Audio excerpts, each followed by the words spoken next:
No offense, honey, but I just don't think you're qualified.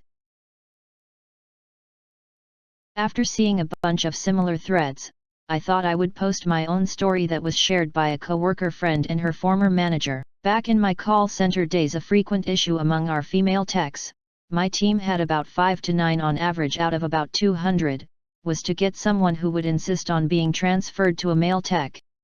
This happened at least once a week.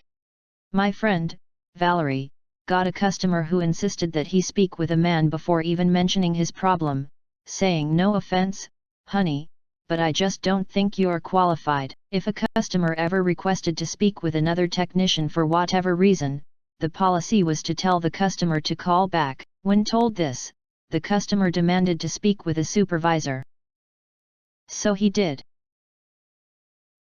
He spoke with the only female supervisor, Liz, on the floor, who loved getting these kind of escalations, who asked the customer why specifically he felt the technician who transferred him wasn't qualified to assist him. Apparently, Liz had a habit of letting any female new hires know that if a customer wanted to speak to a supervisor because they demanded a man, they are free to let her know. It gets better.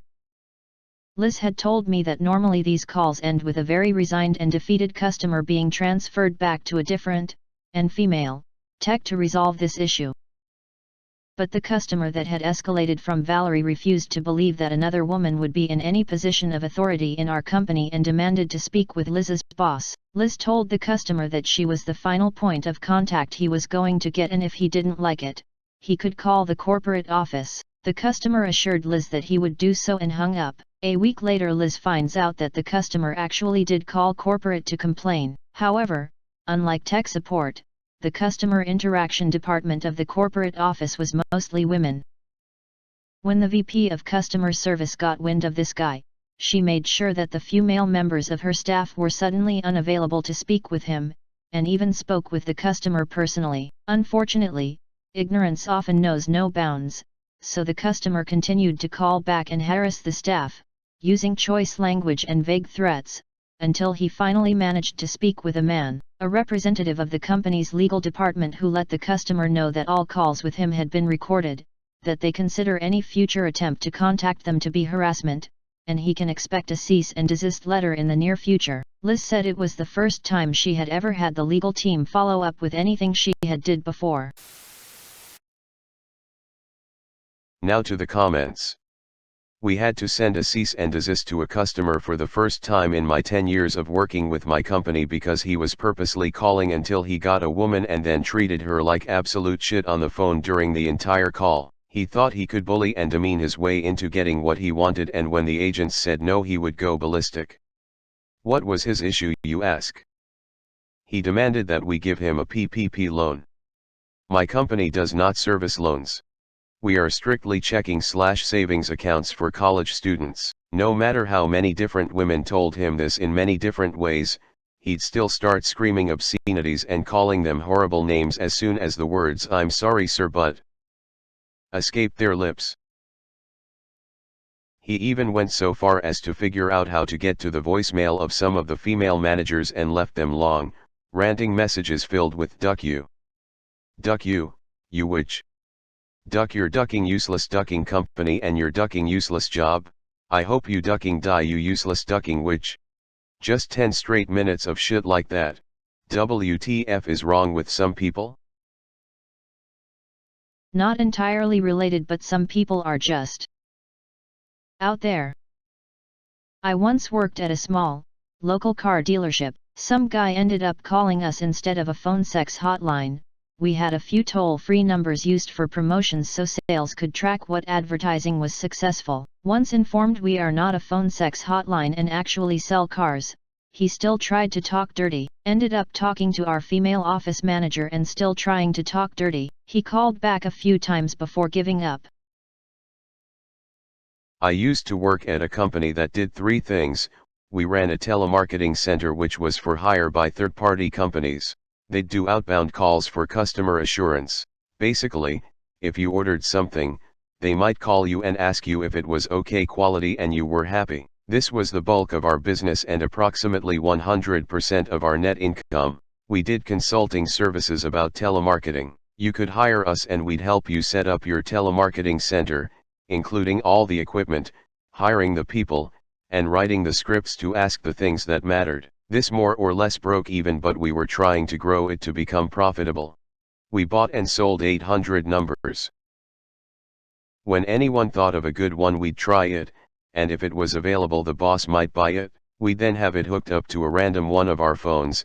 At the time, you couldn't own a phone number without it being hooked up to a phone, and the boss would sell it when someone came along who wanted it. This didn't really make any money, it was just a side thing that the boss hoped might pay off someday. As part of this for about a year the phone number at my desk was 1-800-THRILLS. The boss was hoping to sell it to an amusement park. About once a week my desk phone would ring and it'd be a guy who was convinced he had discovered the secret to free phone sex. I'd answer in a business-like manner, because I didn't know it was incoming from the 800 number until he spoke.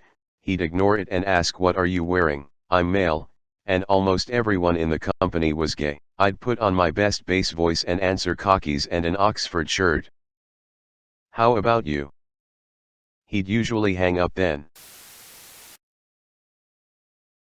I used to be the only woman in a small team that helped customers in person. Some male customers thought I would do what I was told, or they didn't like that I didn't back down to get what they wanted. Usually, they asked for a guy to help them, or a supervisor to be told the same thing. Machismo at its best. If they came back, and I was the only person around to help them, I would make them wait to find someone, and let them know why. Some apologized after they realized they looked stupid. Only after realizing they looked stupid, not because of being mean? They didn't comprehend what they did, and I couldn't really tell them what I thought, so I just said something general because I was at work. They got the puzzle face. Some were too dumb for me to bother. How many calls do you need to realize you're just sexist? I'd probably think 2 would be it. What's this guy on? With these types of people, their train of those is more. How many calls do I need for everyone else to realize that I'm right? I'm just at a loss about what those calls even sounded like. I'd like to open a complaint. I called and a woman answered.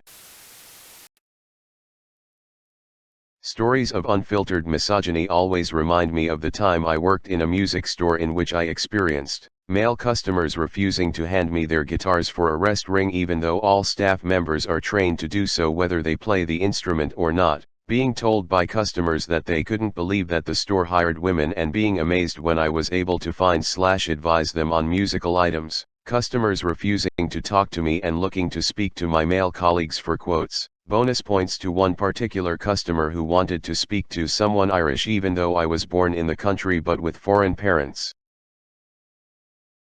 I have a feeling you used to work at my current job and I get shit all the time from male customers. I carried a small powered speaker to a male customer's car and he insisted that it's a man job and asked why my boss was making me do that type of work. Just a recent example of the many things men have said to me on the job.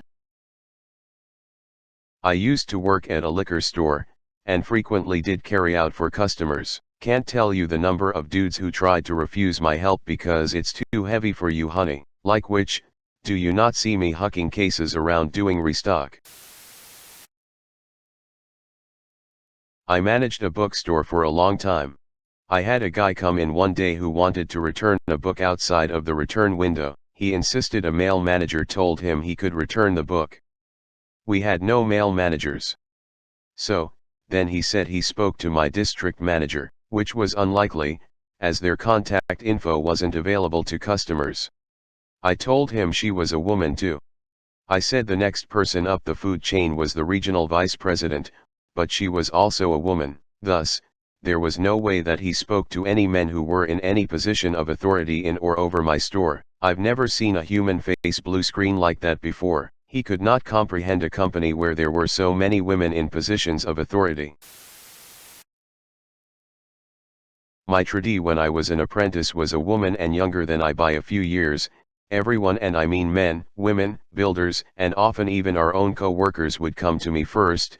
I would just let them talk for a while and then tell them she was the boss. Even flat out told like that, some still didn't get it. I had one old builder make a disgusting comment to me about her genitals. I looked him dead in the eye, told him he was gross, and then loudly passed the comment to her to deal with. She's very well able to deal with that shit herself and is my best mate, not going to let some old cock smoker throw that shit around. As a cock smoker, I don't want to be compared to such people. Many apologies to you and your folk for any offense.